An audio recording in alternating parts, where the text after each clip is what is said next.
ठीक है, कंटिन्यू करें। देखिए, तो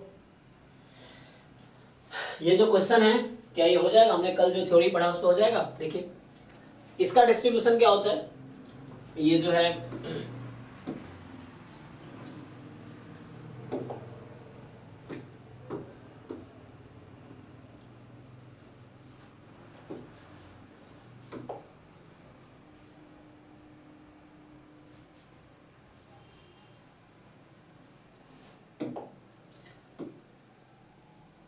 हाँ, ये बताइए, तो हमारे पास क्या बता रखा है इन्होंने, एक बार ये क्वेश्चन ट्राई करो। तो n की वैल्यू 10 है, मतलब रैंडम सैंपल साइज 10 का है, और p हमारे पास कितना है, 2 है। ओके, तो मुझे ये बताइए, x हमने कल क्या पढ़ा था, n टाइम, मतलब n 10 time x bar minus mu sigma inverse ये transpose x bar minus mu, इसका डिस्ट्रीब्यूशन क्या आएगा, n टाइम था ना, क्योंकि x बार की वजह से n आता है, क्योंकि x बार माइनस म्यू और अपॉन में सिग्मा बाई रूट n होता है वन वेरिएबल केस में। तो इसका क्या डिस्ट्रीब्यूशन था, कोई बताइए। हाँ, ये बिल्कुल वो है जो यूनिवेरिएट केस में, यूनिवेरिएट केस में ये होता है ना, तो वहां काई स्क्वायर 1 होता है, यहाँ पे p डायमेंशनल है, तो क्या होता है काई स्क्वायर p, तो उधर कितना हो जाएगा, काई स्क्वायर p, यहाँ 2 है तो काई स्क्वायर 2, और काई स्क्वायर 2 है, तो आपसे पूछ रहा है यहाँ पे, तो हम समझिए जरा, ये u के बारे में पूछ रहा है, लॉग प्रोबेबिलिटी, तो पहले लॉग को भूल जाते, पहले प्रोबेबिलिटी निकालते हैं। हमसे पूछा है कि probability u less than equal to half, तो प्रोबेबिलिटी u की जगह आप ये पूरा रख दीजिए, ठीक है। तो इसका नाम कुछ रख देता हूं मैं, मतलब अभी देखिए आप ठीक से, तो इसका नाम कुछ रख देते हैं, ये मान लो अभी t रख देते हैं, तो या कुछ भी रख सकते हैं ना, random X Y Z something, तो मान लीजिए y है, तो अभी यूज हो क्या है यहाँ पे, देखिए वहां 10 नहीं है ना, x bar minus mu sigma inverse, वो वहां पे वो नहीं है, क्या बोलते हैं, 10 नहीं है, कोई बात नहीं, तो इसको लिखते हैं 1/1 प्लस, देखिए यहाँ पे 10 नहीं है, तो इसको मैं y के टर्म में क्या लिख सकता हूँ, इस चीज को, ये जो डिनोमिनेटर 1 के बाद है, तो y के टर्म में क्या आएगा, अगर इसका नाम y रखा मैंने तो है ना, y बाई n, तो y बाई 10 हो गया ये, और this quantity is less than half, जरा इसको सिंप्लीफाई कीजिए, y के टर्म में लाइए, तो क्रॉस मल्टीप्लाई करेंगे 2 इधर, तो 2 less than equal to 1 plus Y by 10, और सिंप्लीफाई कीजिए, तो 1 को इधर ले आइए, तो 2 minus 1, 1 less than Y by 10, तो यहां से आ गया probability y more than equal to 10, check कीजिए, तो ये फाइनली रिड्यूस हो गया। और y का डिस्ट्रीब्यूशन क्या है, तो y मोर देन 10, तो आपको तो पता है, ये जो y मैंने लिखा है that y is chi square 2, और काई स्क्वायर 2 एक्सपोनेंशियल में क्या होता है, हाफ, तो एक्सपोनेंशियल 1/2 भी है, तो इसमें probability y more then small y किसके इक्वल आता है, एक्सपोनेंशियल हाफ में, यहाँ y/2, इसका मतलब ये हो गया कि e की पावर माइनस y/2, और e की पावर माइनस y/2 है ना, क्योंकि इसका मीन 2 होगा, क्योंकि i स्क्वायर 2 है, तो यहां से आ गया ये मोर देन है, तो e की पावर माइनस 5, और ये आपको कहा था लॉग लगाओ इस पे, तो अब इस पे लॉग लगा देते हैं, तो लॉग बोला था probability u less than half, तो इसका लॉग लगा दो, e की पावर माइनस 5, तो कितना आ गया, -5, देखिए, सो कोई डाउट है बताइए। तो एक थ्योरम है, उस पे बेस्ड क्वेश्चन था, मतलब इस थ्योरम पे बेस्ड क्वेश्चन था,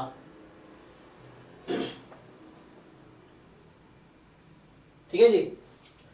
तो हमने सिंपली, है ना, मैं अगर रिकॉल करूं कि मेरे पास अगर x1 x2, मैं कल भी ये थ्योरम लिखा था कि these are IID NP mu sigma, तो हमने ये पढ़ा कि अगर कोई एक रैंडम वेरिएबल है, कोई एक है ना, this transpose sigma inverse xi minus mu, तो ये काई स्क्वायर पी है, कोई दिक्कत नहीं है। और दूसरा अगर एक्स बार है तो इन सबका एवरेज है minus mu transpose sigma inverse.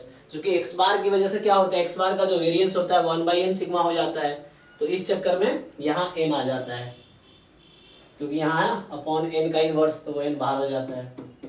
तो एक्स बार माइनस म्यू ये है, तो यहाँ से आपके पास इसका डिस्ट्रीब्यूशन भी काई स्क्वायर पी होता है। ठीक है, चलिए, तो ये था हमारे पास।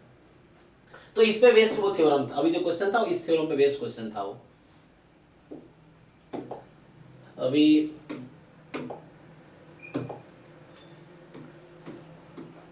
लो कौन सा टॉपिक रहेगा ना जिसपे क्वेश्चंस आए हैं, ये हमने ऑलरेडी कर रखा था पहली क्लास में।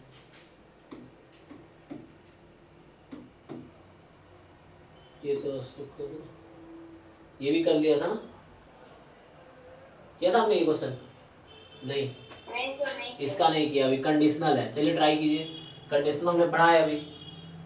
तो e of x1 given x2 is 4 and x3 is 7, so दो रैंडम वेरिएबल गिवन है आपको।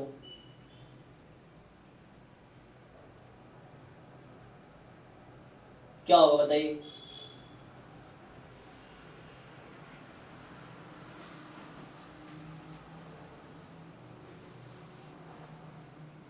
सर वो म्यू का जो फॉर्मूला है वो बच्चा लेना पड़ेगा, मतलब म्यू 1 प्लस सिग्मा इनवर्स ऐसा कुछ। नहीं उसको फॉर्मेट कैसे लिखेंगे, मतलब वो समझ नहीं आ रहा आगे बढ़।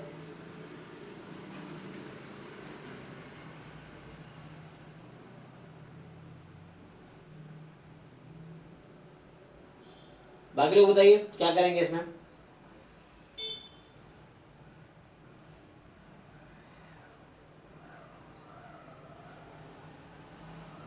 आप वो देख के बताओ मुझे, यहाँ पे ये जीरो का क्या मीनिंग है कि x2 x3 इंडिपेंडेंट है ना। ओके, तो यहाँ पे x1 जो है x2 x3 से डिपेंडेंट है, x2 and x3 are independent.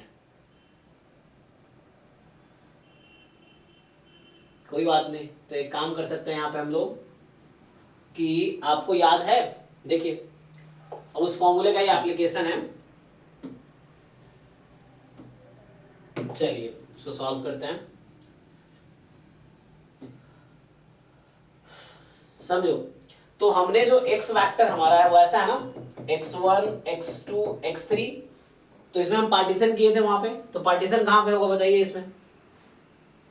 इसके हिसाब से क्या लग रहा है, पार्टीशन कहां करना पड़ेगा? तो यहाँ पे पार्टीशन होगा, ठीक। तो अब इसको मैं कुछ नाम दे देता हूं, जैसे है ना हमने इसका ये रखा था, तो अभी क्या करूं, x1 वेक्टर और x2 वेक्टर या कुछ नया नाम दे दूं। इसको मान लो ये y1 है और ये y2 है अभी के लिए, ठीक। तो इसमें क्या होगा, तो इसका जो डिस्ट्रीब्यूशन होगा अब नॉर्मल, इसको आप ब्रेक करेंगे पार्टीशन, यहाँ तक चलो 3 ये ब्रेक हो जाएगा, मतलब ये ऐसा है ना 3, 2, 4, तो यहाँ पे पार्टीशन है 3 पे इस तरह से, और इसका वेरिएंस कोवेरिएंस मैट्रिक्स बनेगी। सो क्या बनाएंगे आप, सो यहाँ जो ब्रेक करेंगे तो सिग्मा 1 1 सिग्मा 1 2 सिग्मा 2 1 सिग्मा 2 2, ठीक है। देखिए तो यहाँ पे होता क्या है इस तरह से, तो यहाँ पे कहाँ पार्टीशन होगा बताइए इसमें देख के। हमने क्या किया है, x1 को अलग किया है, x2 x3 एक साथ, तो यहाँ क्या है x1 x2 x3 x1 x2 x3, तो क्या करेंगे आप, पार्टीशन कहाँ होगा,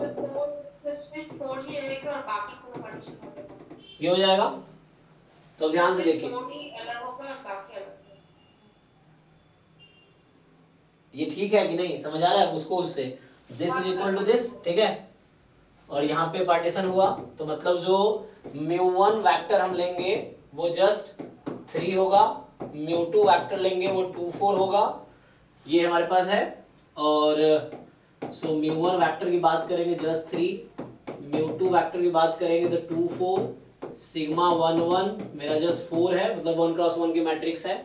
सिग्मा 1 2 आपके पास है, देखिए वहां से 2 1, sigma 2 1 is just 2 1 and sigma 2 2, तो sigma 2 2 you have is 3 0 0 2, okay है। तो ये जो भी डेटा मुझे चाहिए मिल गया। तो यहाँ पे अब मैं इसको ऐसा लिख देता हूँ μ1 μ2 करके। और जैसे भी हमने जो थ्योरी पढ़े थे, तो हम जब थ्योरी पढ़ रहे थे तो यहाँ पे ये था, है ना, इसको ऐसा ही लिख दिया था कि x1 वेक्टर और x2 वेक्टर है, पार्टीशन किया था। तो समझना है वेक्टर, यहाँ भी ये रैंडम वेरिएबल्स x1 x2 ये वेक्टर की बात कर रहे हैं। तो ये हो गया μ1 वेक्टर और μ2 वेक्टर, इस तरह से है। और ये हो गया। तो अब बताइए मुझे, आप लोग जानते हैं ना हमसे क्या पूछा, एक्सपेक्टेशन। तो ये x1 वेक्टर खुद अकेला x1 के इक्वल है, क्योंकि x1 वेक्टर खुद x1 है। तो this is nothing but expectation x1 vector given x2 is equal to small x2। तो इसका फॉर्मूला तो आप लोगों को पता ही है, बताइए कोई। म्यू प्लस, अरे देखो μ1 प्लस हाँ plus row sigma 1 by sigma 2 x minus mu 1। कहाँ खोए हुए हो, मल्टी सिंगल थोड़ी चल रहा है, मल्टीवेरिएट चल रहा है। सिग्मा 2 1 और सिग्मा 1 2। बाकी लोग बताओ जिनको ठीक से याद है, पर बताओ फॉर्मूला। देखो आप x1 vector given x2 vector जब हम लिख रहे थे लास्ट क्लास में लिखा था, देख के बताओ। So sigma 1 2 sigma 2 2 inverse जी sigma 1 2 sigma 2 2 inverse x2 minus m2। हाँ ये तो आपका जस्ट मीन वेक्टर था, एंड इनटू में यहाँ से आ गया x2 माइनस μ2, ठीक ये लगाना है। क्योंकि तो अब आपके पास सारे इंफॉर्मेशन ऑलरेडी है हमारे पास, we have all the information. Put कीजिए देखिए, तो यहाँ से जो μ1 है वो जस्ट हमारे पास 3 है, पहला वाला जो है। तो ये जस्ट 3 मतलब 1 क्रॉस 1 लिखने के बाद वो स्केलर है, ठीक है ना। तो प्लस सिग्मा 1 2 हमारे पास है, सिग्मा 1 2 ये हमारे पास 2 1 सिग्मा 2 2 इनवर्स। तो सिग्मा 2 2 आपके पास ये है, इनवर्स निकालिए। तो चूंकि डायगोनल मैट्रिक्स है तो आसान है इनवर्स निकालना, 1/3 0 1/2 हो जाएगा, चेक कर लीजिए, ठीक है। तो ये आ जाएगा। तो ये आपके पास है 1/3 0 0 1/2 और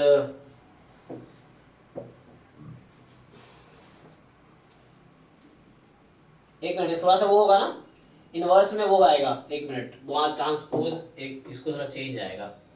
यहाँ पे आप इनवर्स कैसे निकालते हैं, सिग्मा 2 2 इनवर्स क्या आएगा, इसका डिटर्मिनेंट तो 6 आ जाएगा, डायगोनल को चेंज करो, नॉन डायगोनल का साइन चेंज करो, तो ये बनेगा आपका एक्चुअली 1/2 यहाँ और 1/3 यहाँ। एक बार आप फाइंड करके देख लीजिए इनवर्स कैसे निकालते हैं। डिटर्मिनेंट लिखेंगे आप, तो डिटर्मिनेंट जब लेंगे तो 6 आ जाएगा, तो बाहर आ गया। और इनवर्स के लिए क्या करते हैं, एडजॉइंट मैट्रिक्स। एडजॉइंट मैट्रिक्स क्या होगा, डायगोनल को चेंज करो, नॉन डायगोनल का साइन चेंज करो, तो डायगोनल को आप चेंज करेंगे और adjoint upon determinant is inverse. तो एक्चुअली अच्छा मैं फिर गलत कर दी, पहले सही था ना, पहले ही सही था, क्योंकि यहाँ 2 जाएगा 2/6 1/3 होगा, पहले ही ठीक था ना, वो मैं गलत सोच रहा था। तो 0 1/2 ओके है, ठीक है। तो यहाँ से 1/3 0 0 और 1/2 मतलब कैलकुलेट करेंगे तो यही आएगा, एक कैलकुलेट करके देख लो। तो यहाँ से है ना, ठीक आएगा, तो कैलकुलेट करके आप देखेंगे यही आएगा, ठीक है।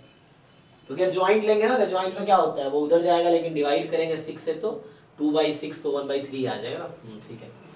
और यहाँ पुट कीजिए सिग्मा, अब ये क्या बनेगा, तो ये x2 जो गिवन है आपको, यहाँ पे देखिए गिवन है आपको, तो जो x2 वेक्टर है वो आपके पास है ना, यहाँ था 1 क्रॉस 2 2 क्रॉस 2, ये 2 क्रॉस 1 आएगा। तो इसको आप क्या लेंगे 4,7, ये यहाँ गिवन है, ठीक है। तो 4,7 रख दीजिए, जरा मल्टीप्लाई कीजिए क्या आएगा। तो ये तो आपका जस्ट 3 आया हुआ है, अब इसको मल्टीप्लाई कर लीजिए। एक नंबर आएगा, कोई पर्टिकुलर एक नंबर आएगा, वो क्या नंबर आएगा बताइए।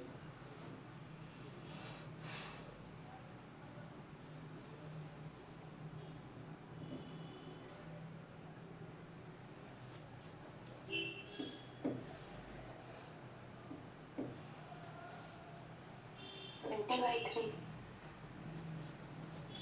20/3। बाकी लोग चेक कर लीजिए। तो मल्टीप्लाई करेंगे यहाँ पे आप, तो ये बनेगा 2/3 और ये 0 यहाँ से। फाइनल। अच्छा, फाइनल आंसर। बाकी लोग बताइए, मतलब 20/3 फाइनल आंसर है। ओके, बाकी लोग चेक कीजिए, बताइए आपके आंसर है आपका।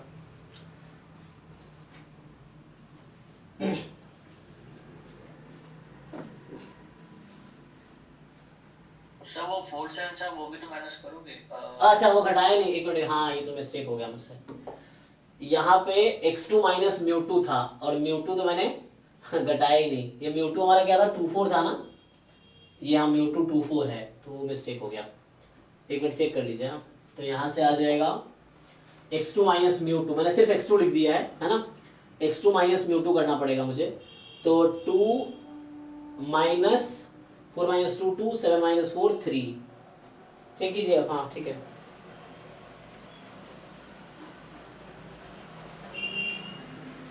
अभी आंसर अलग या सेम रहेगा?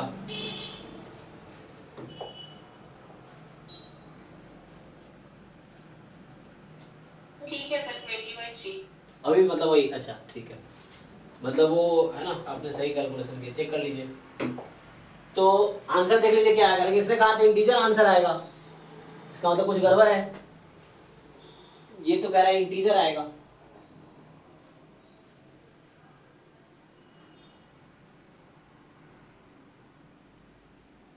इसको राउंड कर देने से हो जाएगा। नहीं नहीं, राउंड कैसे कर देंगे?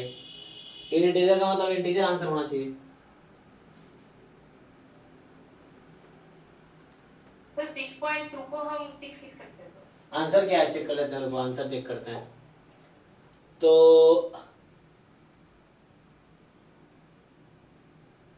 एक मिनट, यहाँ भी थोड़ा गलती लग रहा हुआ है। यहाँ देखो, यहाँ ये μ1 मैंने यहाँ गलत नहीं लिख दिया, ठीक लिखा है, μ1 ठीक है। तो क्या दिक्कत है? x1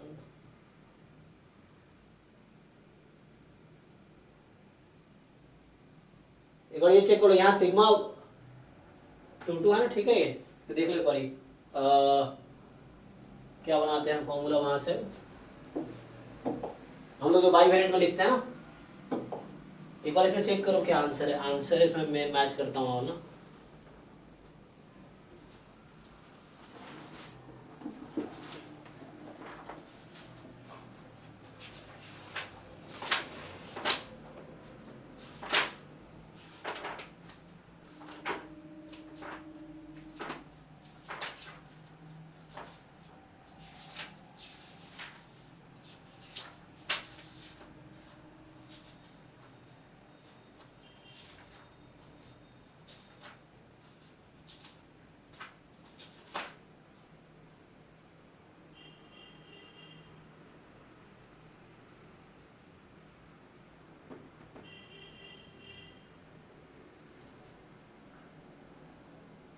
x2 माइनस μ2, ये तो ठीक है। x2 माइनस μ2 2 और 3 है ना। हाँ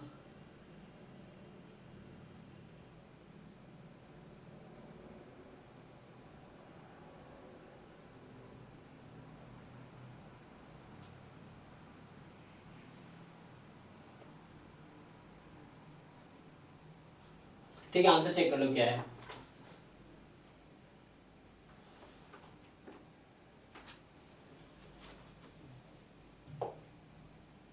इसका आंसर जो 39 है, 39 का आंसर दे रखा है।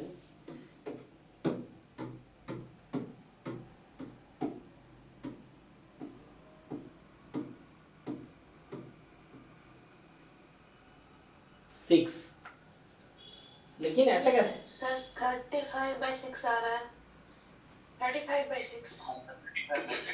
तो 36/6 आएगा, एग्जैक्ट आंसर आ जाएगा। 36 आना चाहिए। देखिए यस सर। 36/6 ही आएगा। जब इंटीजर कह रहा है ना, तो इंटीजर एग्जैक्ट आएगा, वरना बोलेगा round up to 2 decimal place. तो हमने कहीं मिस्टेक किया है, वह चेक करते हैं।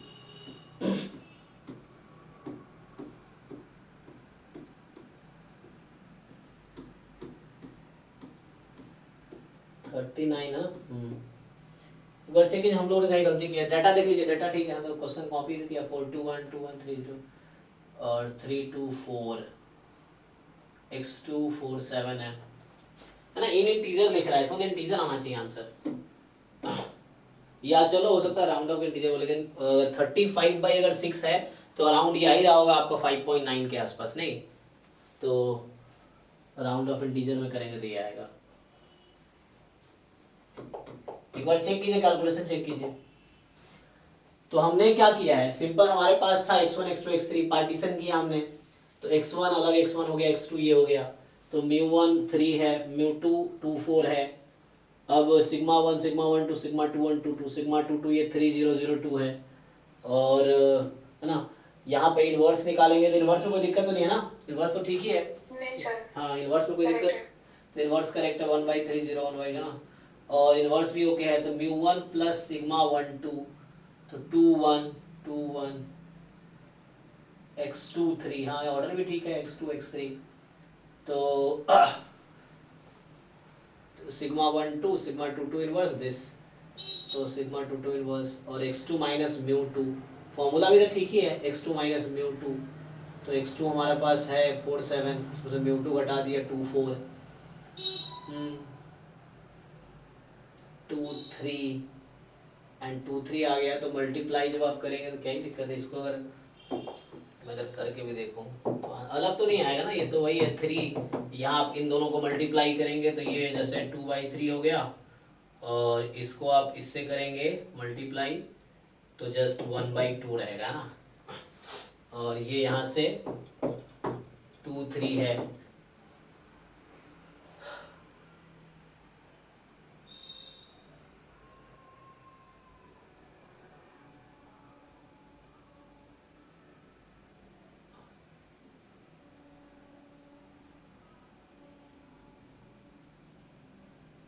पता है ऐसा तो नहीं यहाँ 3 2 होगा, देख लीजिए एक बारी, सो 3 2 अगर रहता है x2 माइनस μ2, अगर 3 2 रहेगा फिर आंसर आ जाएगा, नहीं अगर आप 3 2 करते हैं तो आंसर मैच कर जाएगा।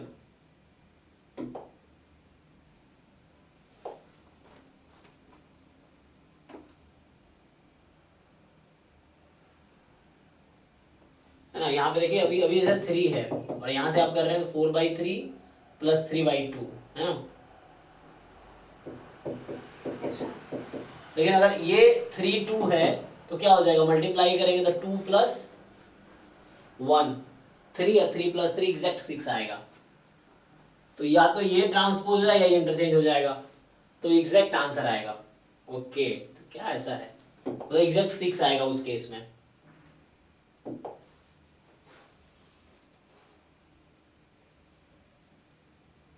बट ये ऑर्डर चेंज होगा तो फिर वो सिग्मा का भी ऑर्डर चेंज हो जाएगा, तो हाँ गलत आ जाएगा। गलत, हमारा ठीक ही आंसर है ना, हमने तो सही कैलकुलेशन किए, तो हो सकता है उन्होंने गलत किया हो, चेक कर लेंगे एक बार।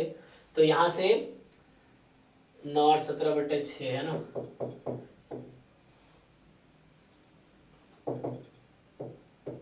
थर्टी 35/6 अप्रॉक्स 6 आएगा, एग्जैक्ट 6 नहीं आ रहा। एग्जैक्ट 6 तब आएगा जब यहाँ पे 3 इधर 2 इधर या 3 इधर 2 इधर तब होगा जब हाँ वो इंटरचेंज हो जाएगा।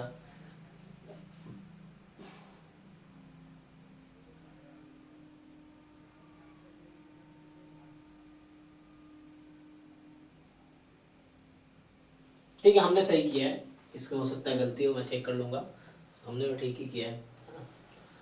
ये है, नहीं तो वहाँ पे 2 3 होगा तो ऐसा कुछ हो सकता है, अदरवाइज हमने तो ठीक ही कैलकुलेशन किए हैं। तो मुश्किल नहीं हो तो क्वेश्चन तो इजी है, बस उसको अप्लाई कैसे करना है वो है। चलिए आगे बढ़ते हैं, कुछ गलती हो तो आगे देख लेंगे, अभी टाइम इस पे नहीं देता है। तो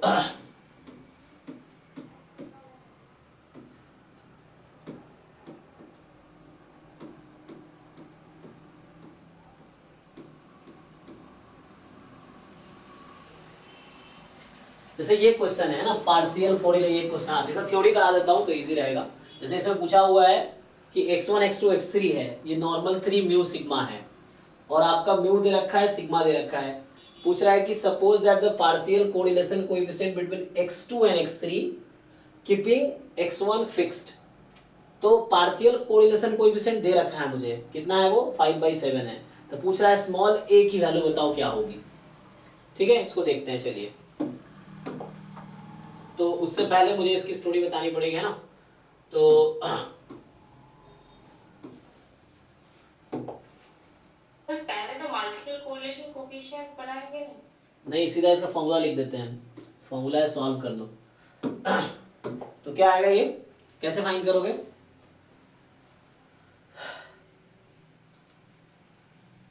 how to find partial correlation coefficient.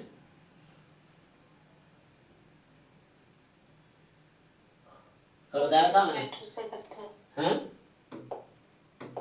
तो आपने कोई फॉर्मूला बताया था। हाँ, अगर ये मुझे फाइंड करना है तो बोले समझेगा rho I J equal to sigma I J upon sigma underscore sigma I आएगा। हाँ आ जाएगा, जो कल फॉर्मूला लिखा था उससे आ जाएगा, partial coefficient between X I and X J. So मान लो ऐसा है कि लेट आपके पास x एक वेक्टर है, x1 x2 xp which has distribution mu sigma, ठीक है। then partial correlation coefficient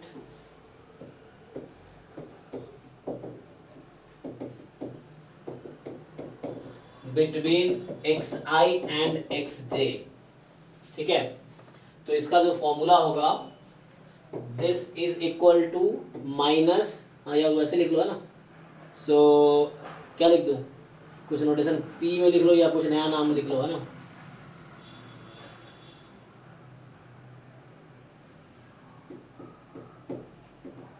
P I J upon root under P I into P जे।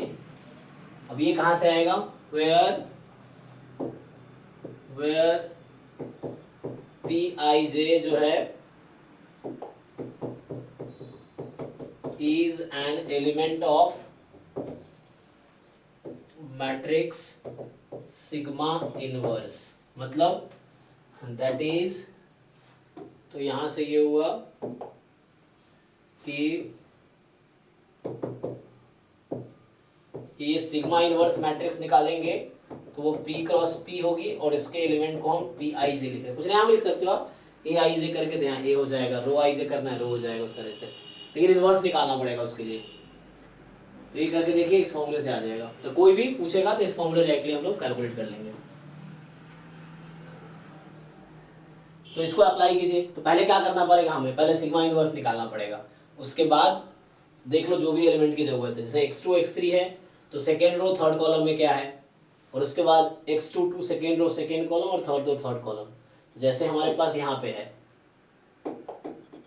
जैसे यही क्वेश्चन है, तो मेरा x1 x2 x3 दे रखा है और आपसे पूछ रहा है कि म्यू दे रखा है, सिग्मा दे रखा है। Suppose partial correlation coefficient between x2 x3 keeping x1 fixed is 5/7, तो मुझे दे रखा है, तो यहाँ पे क्या होगा, फॉर्मूला जो इसका है ना, partial correlation coefficient between x2 and x3, ये बता रखा है 5/7 है। इसका मतलब है माइनस स्मॉल p23 पर root under p22 into p33, this is 5/7। अब ये p23 और p22 कहाँ से आएगा, इनवर्स निकालने से। तो हमें अब निकालना पड़ेगा इस मैट्रिक्स का इनवर्स।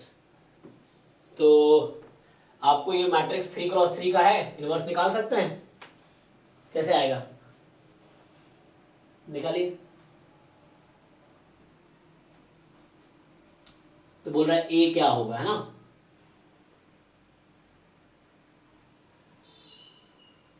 तो हमें देखो पहले 3 एलिमेंट चाहिए मुझे, है ना। मुझे क्या क्या चाहिए कि जो इनवर्स निकलेगा, तो यहाँ पे क्या है, नहीं टू, हाँ फिर इसका एक फॉर्मूला भी होता है पार्शियल कोरिलेशन का, उससे इजीली हो जाएगा। क्या होगा बताइए। R23 हाँ कीपिंग वन फिक्स्ड होता है R23 minus R21 into R31। अच्छा ठीक है, ये फॉर्मूला मैं नेक्स्ट क्लास में कराने वाला था, तो ये आगे मैं कराऊंगा इसका। अभी इससे होगा, अच्छा इससे थोड़ा टाइम टेकिंग लग जाएगा नहीं। हाँ उससे कोवेरियंस मैट्रिक्स यूज करके इजीली हो जाएगा। अच्छा सैंपल पार्शियल कोरिलेशन है ना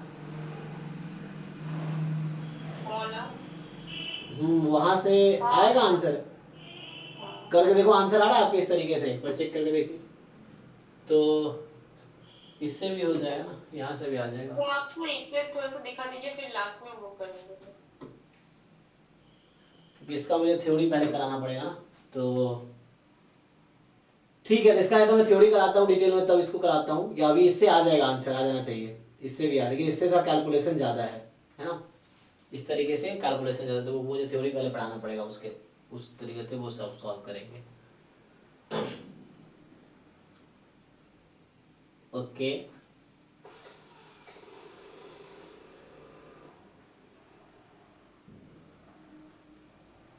तो आप यहाँ से भी जाएंगे, सो कैलकुलेशन करके देखो, या इसको अभी छोड़ते हैं, थ्योरी नहीं पढ़ाया तो अभी थ्योरी कराता हूँ नेक्स्ट क्लास में उसका, या आज अगर होता है तो उसके बाद देखेंगे।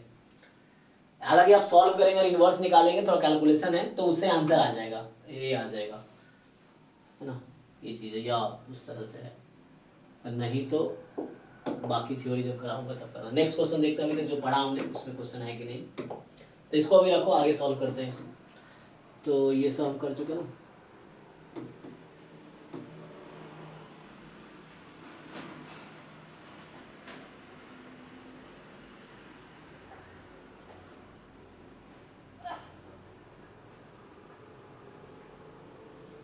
अच्छा तो ये कह रहा है कि अगर y है इस तरह से और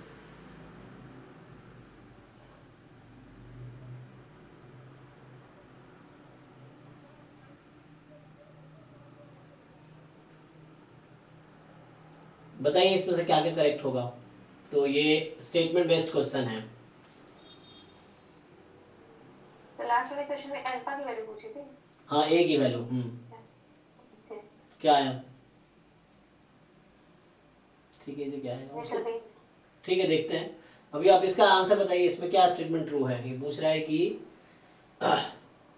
y ट्रांसपोज सिग्मा 1 y, हाँ y transpose sigma 2 y independent है, एंड दोनों का एक का डिस्ट्रीब्यूशन है काई स्क्वायर 3 और दूसरे का है काई स्क्वायर 4।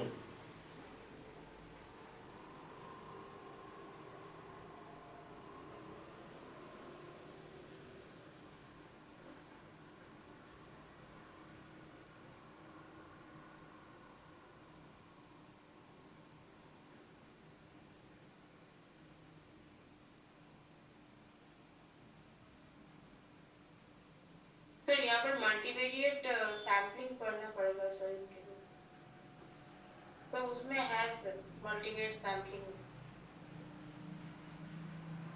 नहीं कल हमने, अगर मान लो चलो वो छोड़ो, अगर मैं सिग्मा 1 सिग्मा 2 को आई रख दूं तो कल हमने पढ़ा था उसमें क्या आंसर आया था, NP है ना, तो वहां पे काई स्क्वायर आया था। हाँ काई स्क्वायर तो आया था, y ट्रांसपोज y है ना,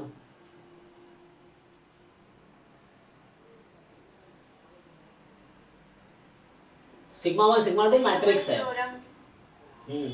ये वाली थ्योरम यूज होगी जो उस दिन मैं बता रही थी, x transpose ax chi square को फॉलो करेगा अगर a सिग्मा ट्रांस वो आइडेंटिपोटेंट होता है, और उसका रैंक जो बता रहे थे वही होगा, डिग्री ऑफ फ्रीडम जो है। हाँ जैसे इसका सिग्मा 1 का रैंक 3 रहेगा, जैसे सिग्मा 2 का रैंक 4 होगा, ऐसा।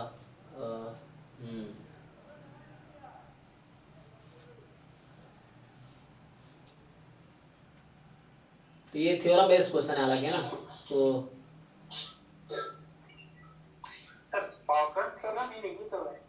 जी जी नहीं ऐसे प्रॉब्लम देख रहे हैं जो उसमें लेकिन इसमें एक कंडीशन और होती है, मैं कह रहा हूँ पॉकरन थ्योरम लिखी है। अच्छा तो ये तो आगे भी थ्योरी पढ़ेंगे तो उसका होगा, ऐसे तो अभी होगा क्योंकि सिग्मा होता है इम्पोर्टेंट होगा तो दोनों ट्रू होंगे। अच्छा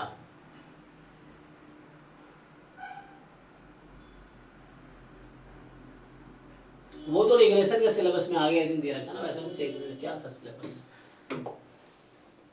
यहाँ जो हमारे पास है इसमें जिसकी आप बात कर रहे हैं, है ना, इसमें तो वो है नहीं। नहीं, रिग्रेशन के सिलेबस में नहीं आते, रिग्रेशन में मल्टीवेरिएट जब यूज तो यहाँ पे तो हाँ, तो लेकिन यहाँ पे जितना अभी तो जितना पढ़ा उस पे सॉल्व होगा वो, उस पे तो नहीं होगा ना। तो हमने तो अभी इतना पढ़े, आज ये देखें। नहीं क्या है?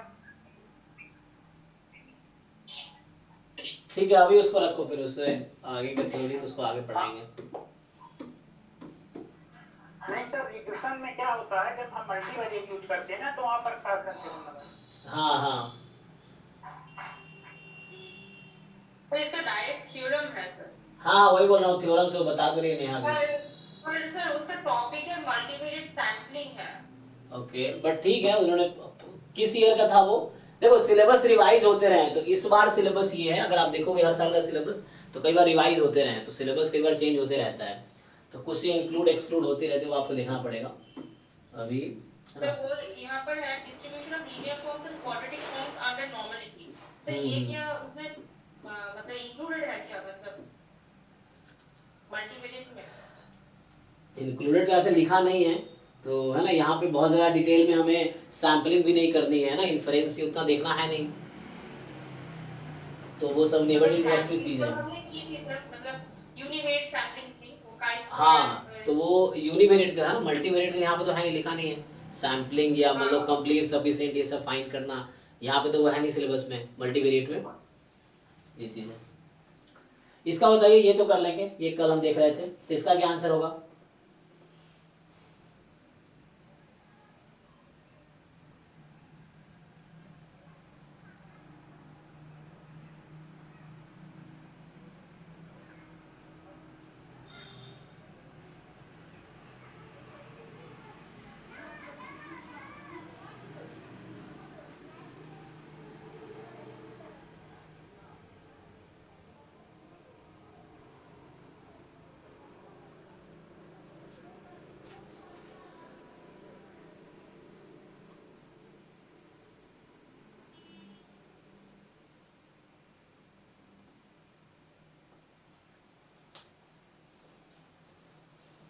ये आपने कल पढ़ा था ना, जैसे आपके पास एक्साइज जो है नॉर्मल 4,0 सिग्मा 1 है, तो यहाँ से x और x ट्रांसपोज जो है, x ट्रांसपोज का डिस्ट्रीब्यूशन क्या आएगा, जस्ट x ट्रांसपोज का, तो विसर्ट आएगा। हाँ क्या, पूरा बताओ पैरामीटर और इंडेक्स के साथ। तो विसर्ट 4 होगा, लेकिन उसका n का वैल्यू तो दिया नहीं है। दिया तो है, यहाँ n3 है ना, कहाँ नहीं दिया है, यहाँ n3 है, n1 3 है, n2 4 है। सिग्मा 4 होगा। x ट्रांसपोज फर्स्ट टर्म विशर को फॉलो करेगा, n3 होगा, g plus 4 7 होगा सर, तो ऑप्शन ए होगा सर। और यहाँ पे n की वैल्यू, n2 की वैल्यू 4 है, 4 तो ऑप्शन ए होगा सर, ठीक है ना। और बाद में इसने सर। i बनाने के लिए इसने ये i1 इनवर्स से मल्टीप्लाई किया है i बनाने के लिए, तो ताकि आप ऐड कर सको। हाँ ठीक तो है, हाँ। तो यहाँ से क्या होगा, जैसे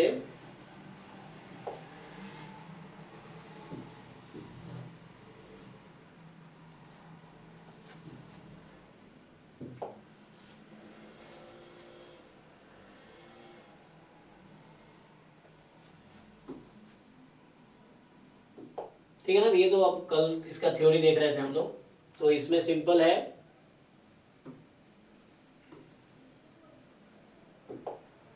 कि आपका जो x ट्रांसपोज है, इसका डिस्ट्रीब्यूशन जो होगा, क्योंकि x में आपके पास x1 x2 x3 है, ठीक है ना, तो दिस विल बी विसर्ट 4 3 सिग्मा 1, ठीक है। और जो y ट्रांसपोज है दैट विल बी 4, और ये इसके n2 की वैल्यू 4 है, 4 है ना ये, तो 4 सिग्मा 2,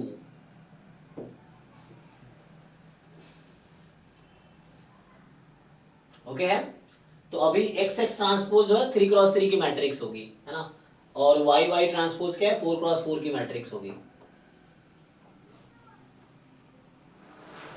अब वो मल्टीप्लाई इसलिए किया है, तो यहाँ पे क्या होगा कि सिग्मा 1 इनवर्स मतलब यहाँ रूट हो जाएगा -1/2 x ट्रांसपोज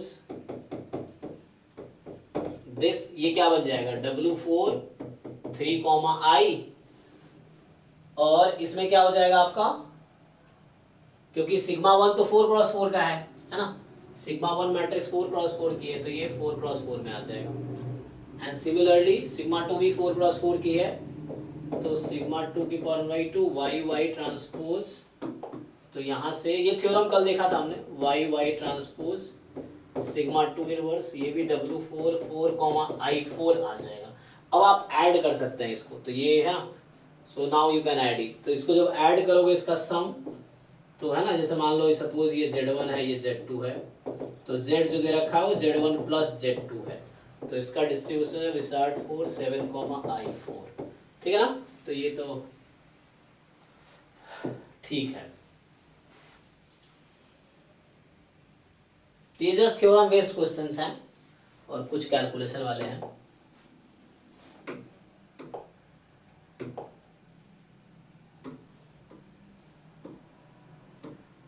तो आगे पुराना है,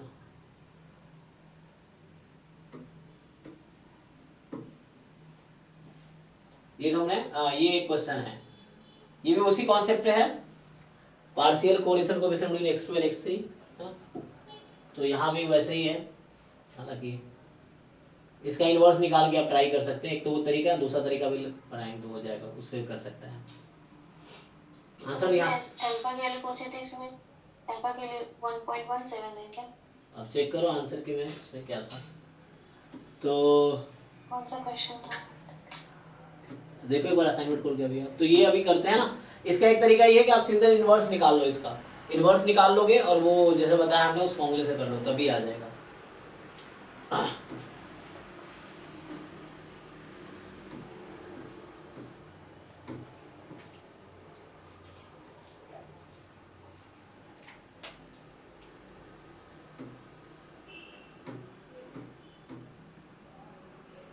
ये सब तो कर ही रखे थे हमने पहले ही, है ना, ये सब हो गया है, ये सब अभी है नहीं सिलेबस में। अब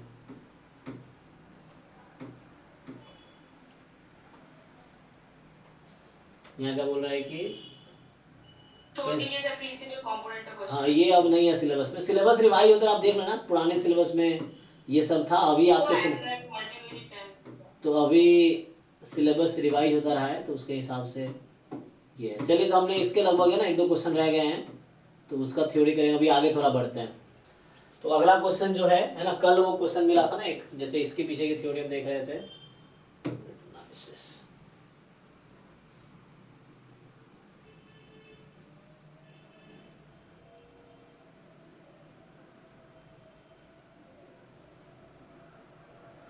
है ना, ये थ्योरम ये कल देख रहे थे, तो इसका थ्योरी पढ़ना था, क्योंकि ये क्वेश्चन सॉल्व करने से पहले है ना एफ डिस्ट्रीब्यूशन कैसे आता है वो देखना है आपको, कि तो इसका थ्योरम देख लेते हैं पहले, फिर इसको सॉल्व करेंगे, है ना, इस थ्योरी क्या है इसकी।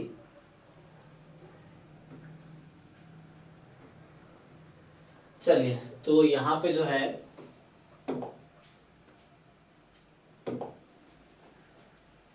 तो हमने विसार्ड डिस्ट्रीब्यूशन लास्ट क्लास में देखा था ना, तो यहाँ पे जो है ये हुटलिंग टी स्क्वायर डिस्ट्रीब्यूशन, फिर इसको अप्लाई करते हैं। एक्चुअली ये टेस्ट स्टैटिस्टिक्स रहता है उसके केस में ना, जब हम लोग टेस्टिंग करते हैं इसका, तो वो टेस्टिंग है यहाँ पे, वो बहुत ज्यादा डिटेल में वो नहीं है, सफिशिएंसी कंप्लीटनेस और वो सब यहाँ डिस्कस नहीं करना है मल्टीवेरिएट में, बट ये टेस्टिंग में इसको हम यूज करेंगे कि मीन का टेस्ट जो होगा। तो ये कैसे आएगा, इसका क्या थ्योरी है, how to obtain this distribution, तो ये इसमें भी है ना, ये बुक में भी दे रखा है, मल्टीवेरिएट एनालिसिस वाले बुक में।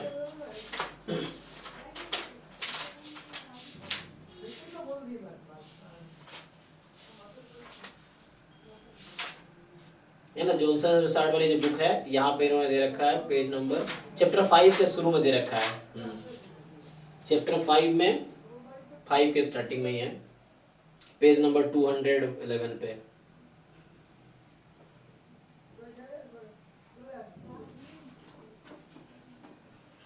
बताइए, तो होता क्या है इसमें एक्चुअली, कि जैसे आपके पास कल मैं बता रहा था ना, एक तो हम लोग नोटेशन यूज करेंगे एस, तो एस का डेफिनेशन क्या है यहाँ पे, कल लिखा था ना, क्या था ये, 1/n-1 summation i from 1 to n, आगे क्या था ये, xi minus x bar into xi minus x bar transpose। ये यूज किया था ना, तो ये एस रहेगा। तो ये भी आपके पास मैट्रिक्स है p क्रॉस p की, और ठीक है, ये वेक्टर है, ठीक है।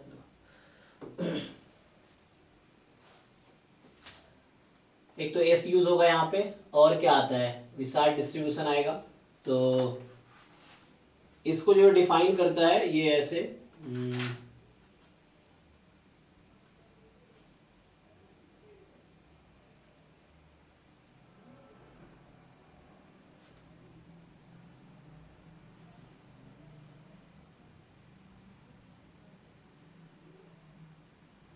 बोलो भाई क्या लिखें।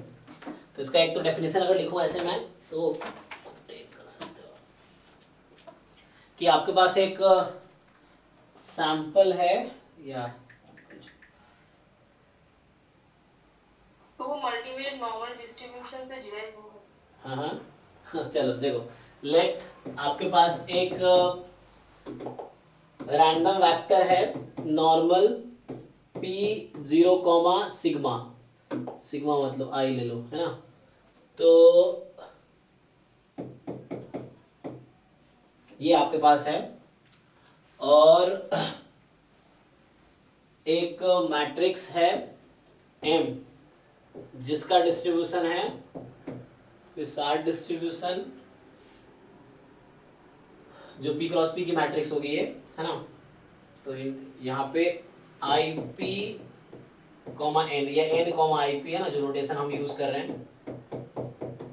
IP, then and both are independent, ये बिल्कुल वहीं से डिराइव होगा जैसे आप ये जानते हैं ना कि कैसे टी डिस्ट्रीब्यूशन आता है, ये उसी बेसिस उस पे ही आता है कि क्या होता है एक्स बार माइनस उससे, तो वहां से आ जाएगा। तो अभी पहले ये देख लीजिए क्या आएगा। तो यहां से क्या होता है, देन क्या बोलते हैं जी, n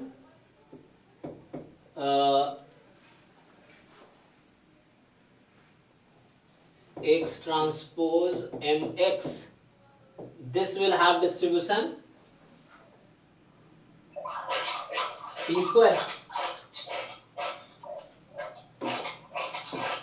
this has, कौन आपका माइक कौन है, m इनवर्स होगा। m इनवर्स, अच्छा एक मिनट, m इनवर्स लेंगे तो यहाँ पे, अच्छा तो नहीं आप शायद, अच्छा m इनवर्स, हाँ तो यहाँ पे m इनवर्स, वहाँ पे s इनवर्स यूज होता है, अभी बाद में डिराइव करेंगे उसको हम। तो यहाँ पे m इनवर्स होगा, ठीक है, n x transpose m inverse x, this has what, हाँ मतलब Hotelling t square distribution। Parameters क्या लेंगे आप यहाँ पे, विथ पैरामीटर ऐसे लिख सकते हो, ऐसे लिखते हैं बहुत जगह, तो np हम यूज कर सकते हैं, ठीक है, अगर यूज करना चाहो तो यहाँ np हो जाएगा। अच्छा हमारे केस में इसका यूज कब आएगा, तो हम लोग मेनली इसको कब यूज करेंगे कि n time x bar minus क्या म्यू नॉट या mu s inverse x bar minus mu, उसी में यूज होगा ना उसका। सर आपने मतलब आपने स्टैंडर्ड मतलब आईपी से लिया है, मतलब सिग्मा से नहीं लेंगे सर। अगर सिग्मा से ले लेंगे तो यहाँ पे x माइनस वो आ जाएगा, फिर उसको वो करना पड़ता है, और स्टैंडर्ड नॉर्मल आपने ले ली, हाँ तो उसको फिर ट्रांसफॉर्म करना पड़ेगा, अगर वैसा लोगे तो फिर उसको ट्रांसफॉर्म करना पड़ेगा आपको, ये है। तो इसको रिड्यूस करके लिखा हमने, तुम ट्रांसफॉर्म कर सकते हो इसको। अच्छा अगर वैसा लिखोगे जैसे ये कह रही है, मान लो अगर लिखता हूं मैं नेक्स्ट कि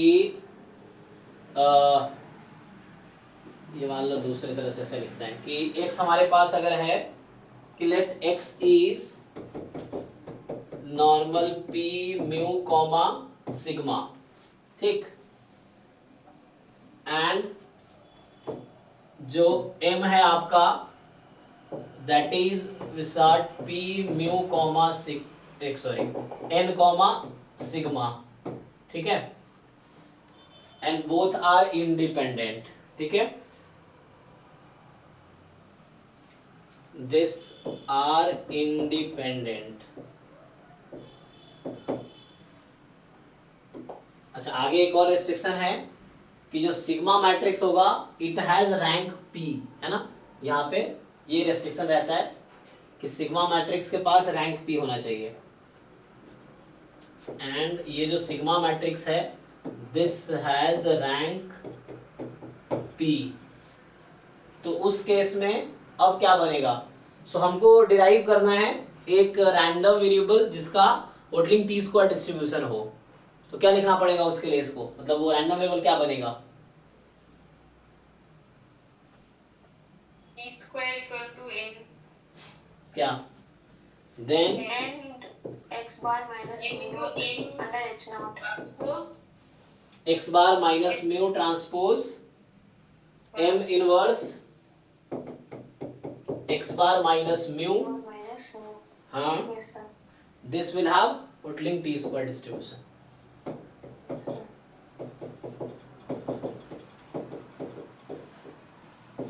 ठीक है ना, तो यहाँ पैरामीटर np है अभी, मेरे पास तो कुछ अलग ही है सर। क्या है आपके पास बताइए, सर मतलब मैं आपको सर सेंड करती हूँ सर। वो थ्योरम है I think, S inverse use कर रहे हैं क्या वहाँ पे, नहीं सर मैं आपको सेंड करती हूँ, अच्छा, व्हाट्सएप पे सेंड करती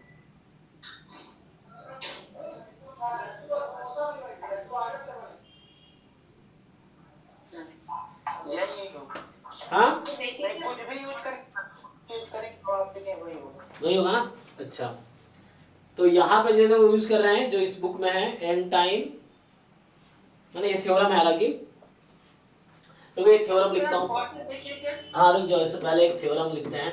सो ये थ्योरम है कि ये ना इसमें जो जॉनसन विचर्न वाली बुक है उसमें ये थ्योरम है कि like x1 x2 and so on आपके पास xn they are random sample from normal p mu comma sigma, ठीक है, और बाकी आप है ना x बार और s जानते ही हैं, तो x बार तो हम लोग जानते ही हैं 1/n summation xi, and s हम लोग जानते ही हैं 1/n summation xi minus x bar and xi minus x bar transpose, ये है। तो उस केस में क्या रैंडम वेरिएबल लेंगे जिसका डिस्ट्रीब्यूशन होटलिंग टी स्क्वायर डिस्ट्रीब्यूशन हो जाएगा, क्या लेते हैं बताइए जिन लोगों को आइडिया है, n x bar minus bar minus mu का whole transpose S inverse x bar minus mu, है ना, ये टेस्टिंग में यूज होता है,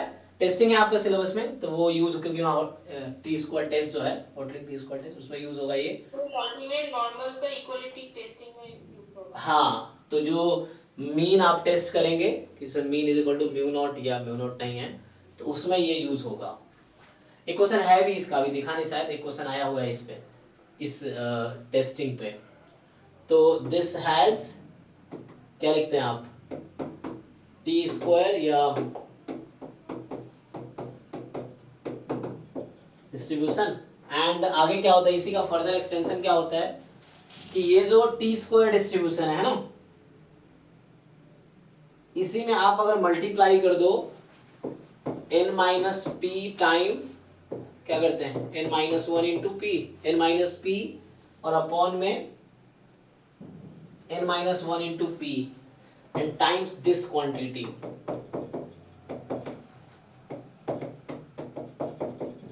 सो इसके पास क्या डिस्ट्रीब्यूशन होता है, f p comma n minus p. तो यहां जो हम लिखते हैं टी स्क्वायर जो होगा, यहाँ पैरामीटर यूज करेंगे इसका हम n कॉमा p समझो, है ना, और सो इसके पास डिस्ट्रीब्यूशन होता है, जो इसका डिस्ट्रीब्यूशन आएगा, so this will have distribution, इसी पे वो क्वेश्चन था जो वहां पूछा गया है आपसे, एक क्वेश्चन था ना, f क्या आता है इसका, p comma n minus p. Degree of freedom p comma n minus p, ये आएगा। तो मतलब ये है कि जैसे क्या रहता है यहाँ पे कि दैट इज यहाँ पे जो है ना n minus P upon n minus one time P T square है ना। सो ये आइडेंटिकली डिस्ट्रीब्यूटेड हो जाएगा F P N minus P के, या वाइस वर्सा, इसी को आप ऐसा ही बोल सकते हैं, दूसरे तरीके से लिखेंगे तो ये जो टी स्क्वायर डिस्ट्रीब्यूशन है this will be identically distributed with n minus one time p upon n minus p f p n minus p, ठीक है ना। तो ये कांस्टेंट है, कांस्टेंट मल्टीप्लाई करके मतलब ट्रांसफॉर्म हो जाएगा। तो ये चीज है, तो है ना, इस पे क्वेश्चंस एग्जाम में आए हैं अभी तो आप देख रहे थे। हाँ जी, आपने क्या भेजा है दिखाइए, बताइए।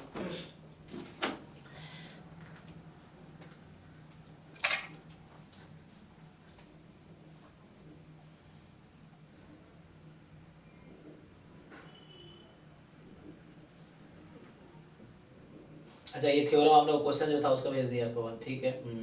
तो ये थ्योरम से ये लोग कहीं ना कहीं उठा के स्टेटमेंट उठा के क्वेश्चन बनाते हैं, चाहे बुक से थ्योरम हो या कोई क्वेश्चन का स्टेटमेंट हो, तो उसको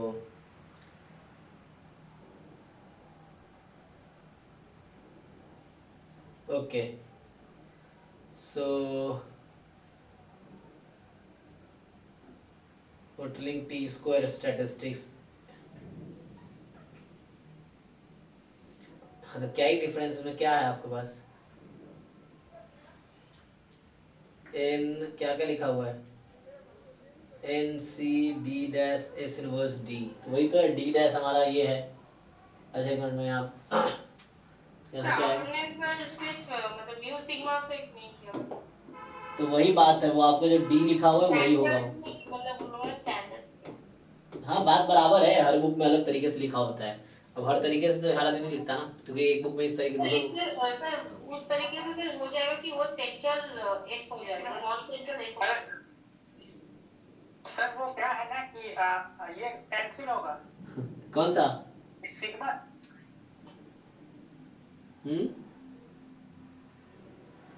ठीक है, तुम्हें जनरल कॉन्सेप्ट है, ये अलग अलग बुक में अलग लिखा हुआ है, क्या कितना तुम्हें जैसे समझ आ रहा है वैसे देखो, कोई दिक्कत नहीं।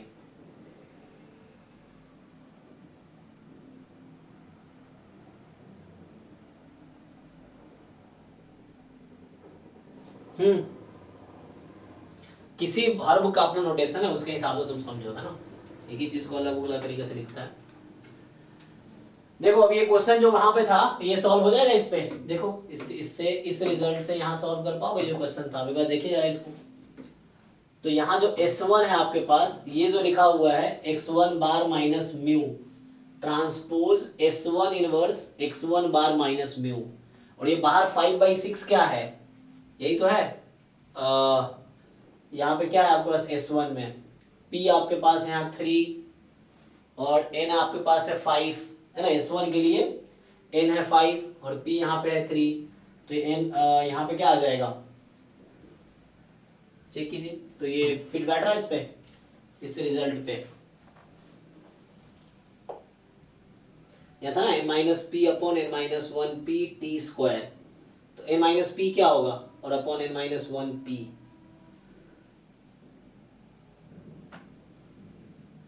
चेक करो इसमें फिट बैठेगा ना ये। अच्छा n तो 10, सॉरी n 10 है हमारा, लेकिन n टोटल वहां पे 10 है, और लेकिन यहाँ पे इन्होंने कितना यूज किया है, 5। x1 बार में 5 ही यूज किया है ना, और x2 बार में भी अगला 5 यूज किया है। ओके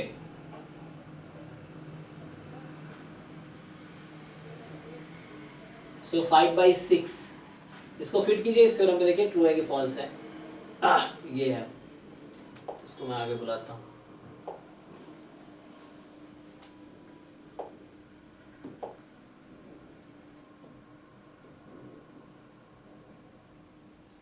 चार ऑप्शन है ना, तो अलग अलग बुलाना पड़ेगा।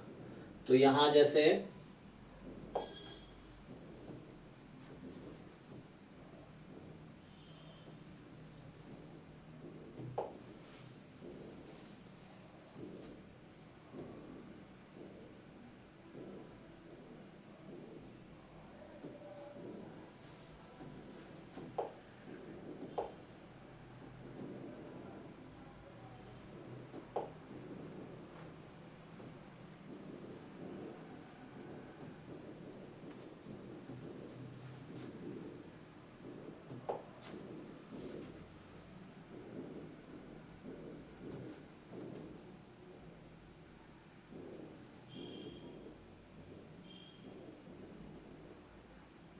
चलिए देखिए,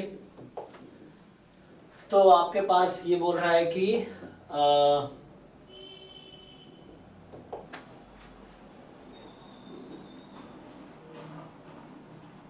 अच्छा n भी तो साथ में होता है ना, वो n नहीं है यहाँ पे। देखिए तो जब होता n x1 transpose minus mu transpose है ना, S1 inverse x1 bar minus mu, इसका डिस्ट्रीब्यूशन क्या होता?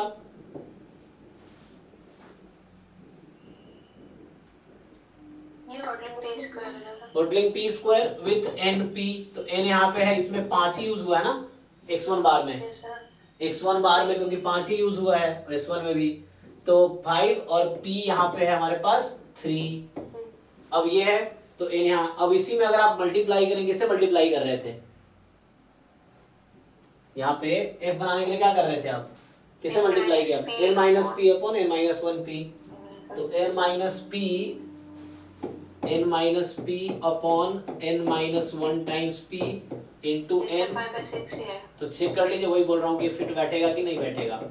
तो ये आपके पास this minus mu and this has f p comma n minus p distribution, तो इस पे फिट बैठ रहा है, आप चेक कर लीजिए, आपके पास डेटा ये है। तो इसमें यूज हुआ है n बराबर 5, इसमें यूज हुआ है p बराबर 3, तो आप n को 5 p को 3, सो दिस इंप्लाइज 5 माइनस 3 2, और यहाँ n 5 है, ठीक है ना, 5 माइनस 2 n 5 है, 10 हो गया, और यहाँ n माइनस 1 4 है ना, n माइनस 1 4 है और p आपका 3 है, ये हो गया। अब बाकी यही चीज है कि x1 transpose minus mu, sorry x1 bar minus mu transpose S1 inverse, ठीक है ना, देख लीजिए। तो ये 10/12 मतलब 5/6, तो 10/12 इज 5/6, तो ये 5/6 हो गया, and this has distribution f, p की जगह है 3 और n माइनस p है 2, तो मतलब पहला स्टेटमेंट ट्रू है ना, so this statement is true. और इसी का आप रेसिप्रोकल ले लिए, तो हमें पता है कि f वो भी ट्रू है। 3 2 का रेसिप्रोकल f 2 3 हो जाता है, तो ये भी स्टेटमेंट ट्रू, हमें नॉट ट्रू चुनना था। अब 4s1 प्लस s2, हम इन दोनों को ऐड कर रहा है। अच्छा 4s1 क्या है, ये है, एक मिनट यहाँ पे देखिए, अब जो आपके पास है, शॉर्ट डिस्ट्रीब्यूशन। हाँ, तो कल हमने देखा था कि 4s1 जो है xi minus x bar into xi से बार ट्रांसपोज, तो ये था हमारा विसार्ट 3 कॉमा, ये था ना, अरे p क्या है आपके पास, वो 3 है सर। हाँ वही ना। अब यहाँ पे आएगा क्या, 4s1, s1 में यहाँ n 5 है, तो यहाँ n माइनस 1 होगा, तो n माइनस 1 होगा, तो 4 कॉमा, तो यहाँ पे सिग्मा है, सो ये सिग्मा हो गया। और ऐसे ही हमने देखा था सेम चीज s2 के साथ है, एंड 4s2 जो ये भी 5 यूज कर रहा है अगला, तो w3 4 कॉमा सिग्मा, तो यहाँ से ऐड होके ये हमारे पास आ गया था w3 8 कॉमा सिग्मा, है ना, तो ये आ गया था।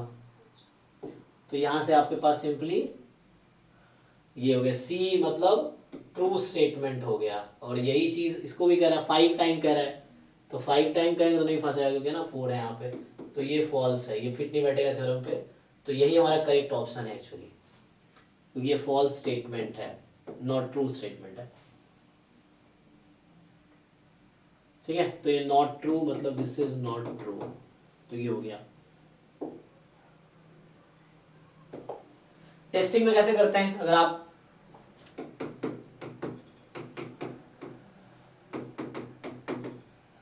इसमें क्या होता है कि आपके पास एक रैंडम सैंपल है x1 x2 xn, so they are np 0 comma, अच्छा ठीक है, अभी 0 म्यू कॉमा सिग्मा लीजिए, म्यू कॉमा सिग्मा है। अब यहाँ पे आपको टेस्ट करना है, h0 में mu is equal to mu not versus h1 है mu is not equal to mu not, अच्छा जब हम लोग यहाँ म्यू एंड सिग्मा दोनों अननोन है, ठीक है ना, तो यहाँ लीजिए here mu and sigma are both unknown, ठीक है। तो उस केस में हम क्या करते थे, जब सिंगल यूनिवेरिएट केस था तो क्या करते थे कि like mu is equal to mu not versus mu not equal mu not, critical region क्या आता है उस केस में, यूनिवेरिएट केस में? x greater than equal to say हाँ तो x तो वहाँ आ जाएगा x बार, वो तो सिंगल रैंडम वेरिएबल x था ना, सिंगल रैंडम वेरिएबल, अगर वो ऐसे होगा तो x bar minus mu not, x bar is x bar minus mu not upon s by root n more than equal to t n minus one comma sigma, ये मतलब size alpha का मैंने critical reason बता दिया, ये है। तो size alpha critical reason हुआ है। तो वैसे ही यहाँ भी फिट होगा, तो यहाँ पे जो टेस्ट स्टैटिस्टिक्स है वो t स्क्वायर रहता है ना, क्या रहता है n x bar minus mu not, अंदर अरे म्यू रख सकते हैं आप, तो under h not mu naught हो जाएगा, तो x बार माइनस म्यू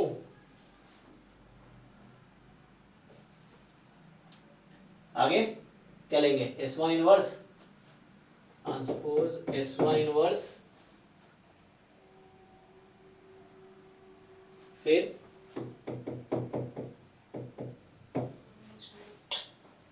तो इसका है ना, यही हम यहाँ लिख रहे थे, तो यही टेस्ट स्टैटिस्टिक्स के रूप में काम आएगा, so that will be used as a test statistics. ये जो चीज है इससे यही या इसको ग्रेटर देन हाँ f से तो रिजेक्ट कर देते हैं। हाँ, तो ये सिंपली यही as a test statistics use होगा, so this is test statistics, हाँ, सो इसका टी स्क्वायर एन पी ये टेस्ट स्टैटिस्टिक्स तौर पे यूज होगा।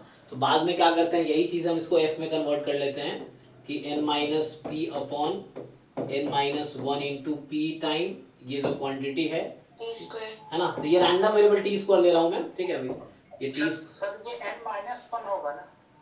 कहाँ पे, वहां पे, अच्छा हाँ, इसमें तुम लिखोगे अगर, क्योंकि यहाँ पे क्या करते हैं हम लोग n माइनस वन पी लिखते हैं ना उसको, s ले लेना सही से। हाँ n माइनस वन पी लिखना पड़ेगा, सिग्मा उसके लिए यहाँ पे आएगा, सो n माइनस वन पी, हाँ क्योंकि एक जनरल फॉर्मूला होता है ना कि अगर m रहेगा तो यहाँ पे कुछ लिखना होता है डिनोमिनेटर में, यहाँ mp हो जाता है, यहाँ पे m minus P plus one, मतलब वो ट्रांसफॉर्मेशन लिखाता हूँ ना, तो उसका वो होता है, तो यहाँ पे s आ रहा है एक्चुअली s इनवर्स, तो यहाँ पे क्या होगा देखो एक बारी, so this will have distribution what, तो ये आपका कन्वर्ट हो जाएगा इसी में n minus P into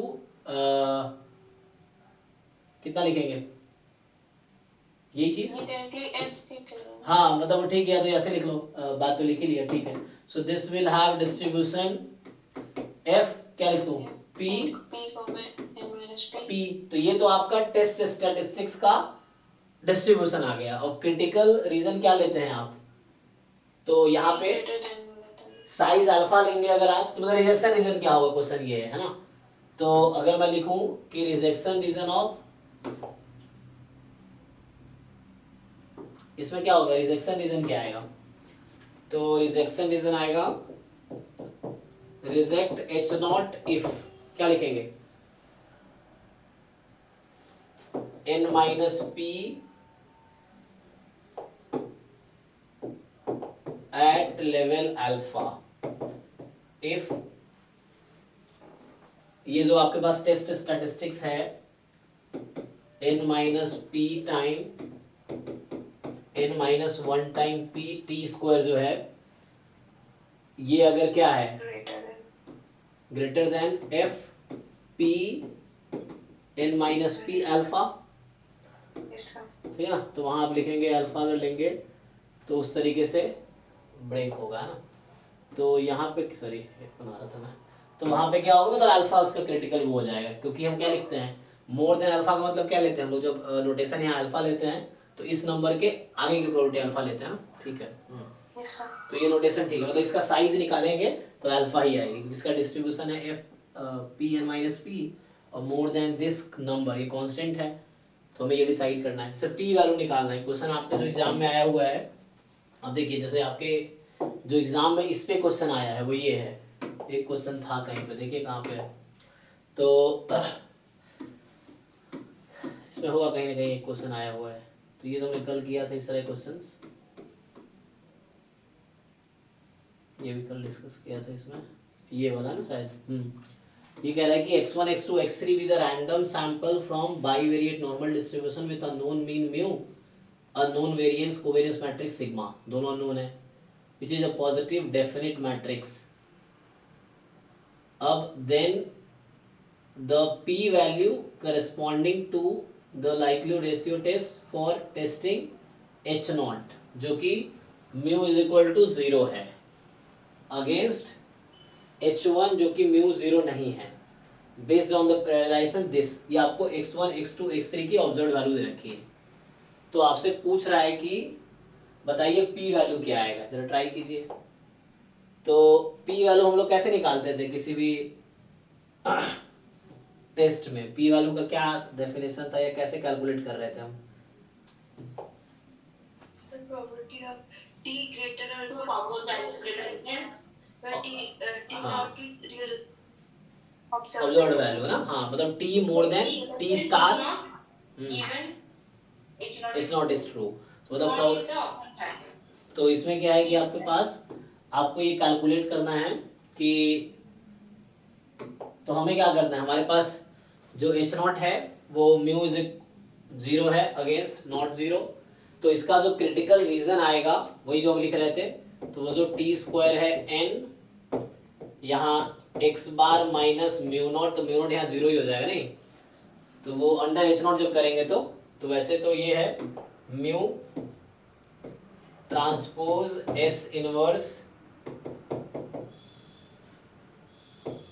this, तो आपके पास जो इसका डिस्ट्रीब्यूशन है टी स्क्वायर माइनस 1p, तो आप काम कीजिए यहाँ पे n माइनस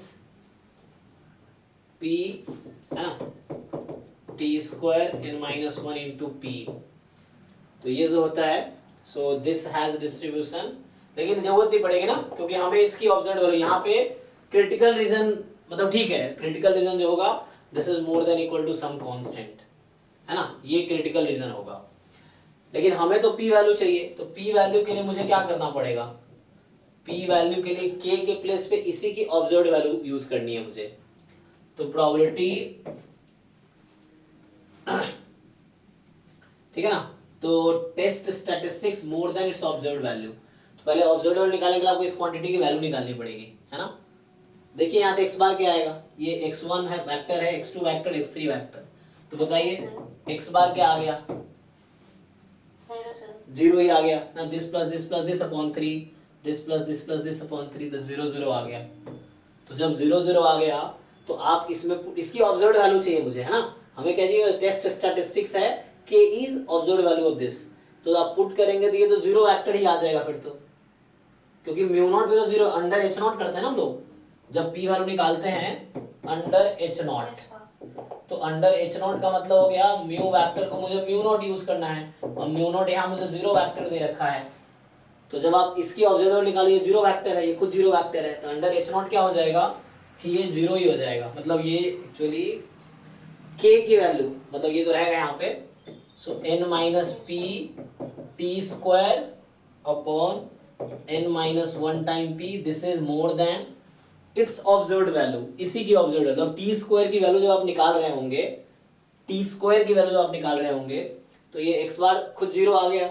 और ये 0 ऑलरेडी है अंडर h नॉट, तो 0 माइनस 0 0 वेक्टर हो गया, मतलब 0 0 बन जाएगी पूरी, तो ये 0 ही आ जाएगी। अब आपको क्या करना है कि इसका डिस्ट्रीब्यूशन क्या है बताइए, तो यहां से प्रोबेबिलिटी इसका क्या डिस्ट्रीब्यूशन है, f fp n minus p2 2 p हाँ 2 n माइनस p, n 3 है, 3 माइनस p मतलब 1 मोर देन 0, अब गिवन तो इसका यूज हो गया ऑलरेडी। अब f डिस्ट्रीब्यूशन का सपोर्ट क्या होता है, 0 से इंफिनिटी, हाँ क्योंकि काई स्क्वायर और f दोनों का सपोर्ट पॉजिटिव होता है, स्टैंडर्ड नॉर्मल और t दोनों का सपोर्ट पूरा रियल नंबर है, तो ये इसका सपोर्ट पॉजिटिव रियल नंबर है, ये कोई रैंडम वेरिएबल है ना, तो इस रैंडम वेरिएबल की वैल्यू 0 मोर देन 0 होने की आप क्या प्रोबेबिलिटी आएगी, तो ये 1 ही आ जाएगी, क्योंकि तो सपोर्ट पॉजिटिव है ना, ये पूरा सैंपल स्पेस आ गया, ये 1 हो गया। और p वैल्यू 1 आने का मतलब है क्या होता है, रिजेक्ट एच नॉट और एक्सेप्ट एक्सेप्ट करना पड़ेगा। एक्सेप्ट हो जाएगा। हाँ क्योंकि Accepted. हाँ क्योंकि अल्फा से कम आएगी तो रिजेक्ट करते हैं, तो ये बहुत ज्यादा आ गया, तो वी एक्सेप्ट एच नॉट मतलब म्यू 0 ही है, ठीक है। तो इस तरह से ये पी वैल्यू का है। तो पी वैल्यू के यूनिवेरिएट में भी कई सारे क्वेश्चंस आए हैं, तो वहाँ यही कॉन्सेप्ट है कि ये के प्लेस पे जस्ट इसका ऑब्जर्व्ड वैल्यू यूज करो आप, और अंडर एच नॉट प्रोबेबिलिटी निकाल लो उसकी, तो ये आपके पास आ जाएगी। तो ये टेस्टिंग है ना। और कोई क्वेश्चन रह गया देखते हैं, तो जो क्वेश्चन रह गया एक क्लास और दूंगा मैं, तो उसकी थ्योरी और ये करवा देंगे। तो ये हमने कल देख लिया था ना, कल ये कर रहे थे, हाँ पहला वाला।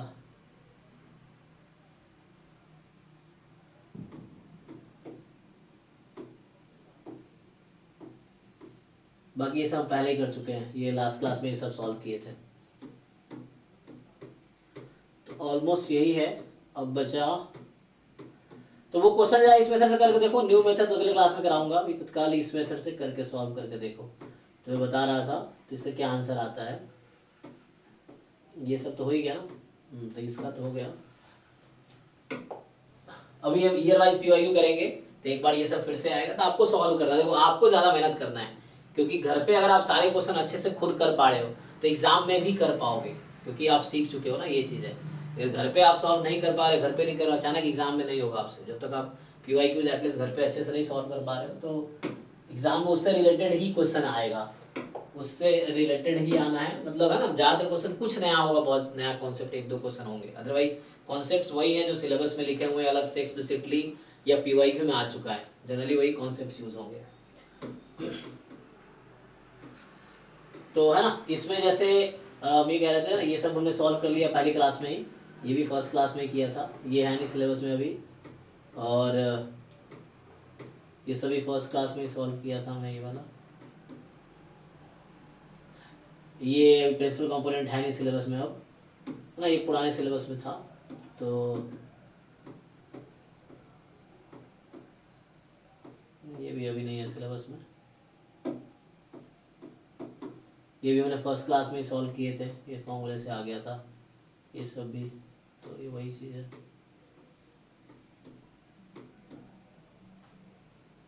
ये अभी फाइंड करें, इसका आंसर निकाल कर बताइए, इस तरीके से करो जो मैंने फॉर्मूला लिखाया था उससे करो, बाकी दूसरा अप्रोच नेक्स्ट क्लास में देखते हैं। इसका कोई एक्सपेक्टेशन से कोई फॉर्मूला हो क्या? नहीं तुम इसका एक्सपेक्टेशन मत निकालो, अभी आप मुझे सिग्मा इनवर्स मैट्रिक्स निकालो, स्पेशली हमें वो एलिमेंट चाहिए जिसकी जरूरत है, सारे एलिमेंट तो नहीं। पॉपुलेशन कोएफिशिएंट का जैसे एक्सपेक्टेशन है x y ऐसे करके कोई मतलब हो सकता है क्या? हाँ हो सकता है, डिराइव तो वहीं से हुआ होगा, लेकिन उसके लिए पीछे, हुआ है हाँ तो उसके लिए पीछे की थ्योरी देखनी पड़ेगी हमें, कि पीछे की स्टोरी क्या है, कैसे आया।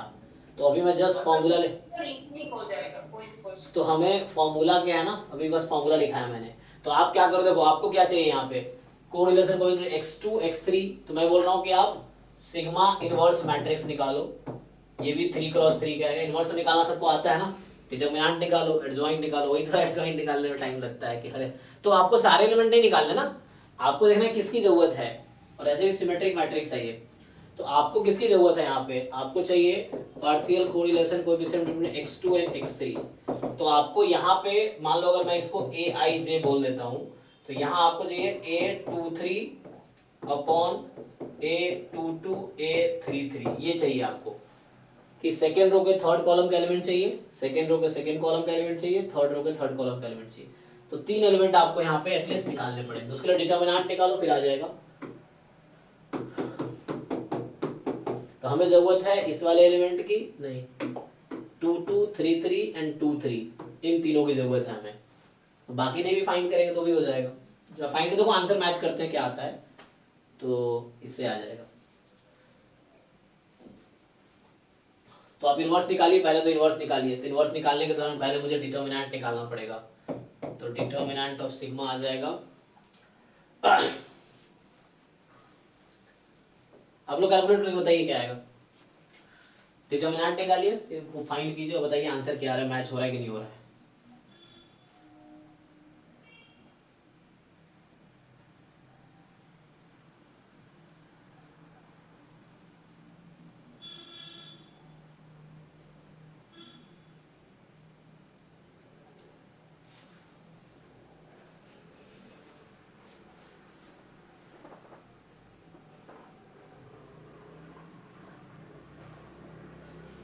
125 आ रहा है क्या डिटरमिनेंट फाइनल आंसर। फाइव निकाल दिए? अच्छा, तो चेक करते हैं अभी। फाइंड एक क्वेश्चन उसका भी था ना, मल्टीपल कोरिलेशन कोएफिशिएंट में कहीं था, इसमें कहीं पे था, पता नहीं कहाँ गया। तो एक क्वेश्चन उसके भी है और 2-3 क्वेश्चन पार्शियल के हैं, है ना। तो ठीक है, अगले क्लास में उसको डिस्कस करते हैं, तो इसको कंप्लीट करते हैं। तो कल क्या रखना, थ्योरी करना है, कल पीवाईक्यू करना है? थ्योरी कंप्लीट कर दीजिए सर, एग्जाम काम होता है। अच्छा, तो इसमें क्या बचा है? हमने रफली एक एक टॉपिक डिस्कस तो किया ही है, तो इसका थ्योरी बचा है ना, कि इसका क्या थ्योरी है। बस फॉर्मूला ही है। हाँ, तो इसका बस वो बचा है। ठीक है, फिर एक क्लास वो करके फिर हम लोग पीवाईक्यू पर, हाँ फॉर्मूला ही है ऐसे तो। ओके, तो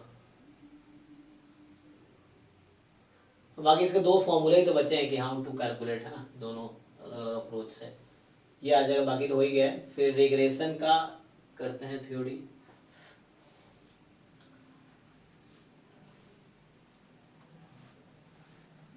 ठीक है, चलो कल मैं बताता हूँ क्या करते हैं, अभी स्टॉप करते हैं, है ना। Thank you sir. Thank you. हाँ।